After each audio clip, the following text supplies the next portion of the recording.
RSS அமைப்பின் நூற்றாண்டு விழாவை முன்னிட்டு அஞ்சல் தலை பாரத மாதா உருவம் பொறித்த 100 ரூபாய் நினைவு நாணயத்தை ஒன்றிய அரசு வெளியிட்டதை திரும்பப் பெற வலியுறுத்தி இந்திய கம்யூனிஸ்ட் கட்சியினர் கண்டன ஆர்ப்பாட்டத்தில் ஈடுபட்டனர்.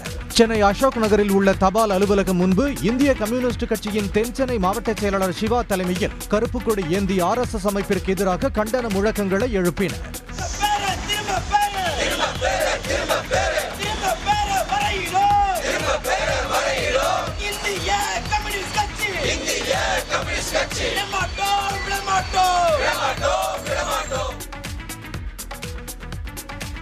திருச்செந்தூர் சுப்பிரமணிய சுவாமி கோயிலுக்கு பல்லாயிரக்கணக்கான பக்தர்கள் தரிசனம் செய்ய வருகை தந்ததால் கூட்டம் அலைமோதியது. குலசேகரப்பட்டினம் தசரா திருவிழா நிறைவு பெற்றதைத் தொடர்ந்தும் வார இறுதி என்பதாலும் பக்தர்கள் எண்ணிக்கை அதிகரித்தது.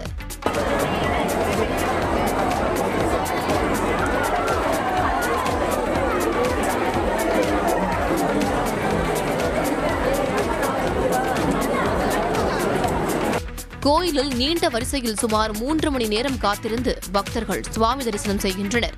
கடற்கரை, நாழி கிணறு மற்றும் முக்கிய வீதிகளில் பக்தர்கள் கூட்டம் அதிகரித்து காணப்பட்டது.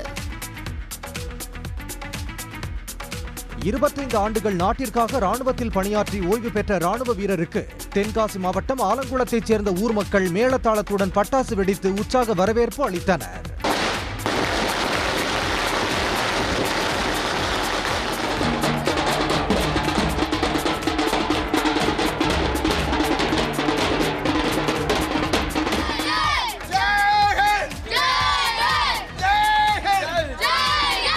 தென்காசி மாவட்டம் ஆலங்குளம் அருகே உள்ள கடங்கநேரி கிராமத்தைச் சேர்ந்த காளித்துறை இந்திய ராணுவத்தில் எல்லை பாதுகாப்பு படை வீரராக கடந்த 25 ஆண்டுகளாக பணியாற்றி ஓய்வு பெற்றார்.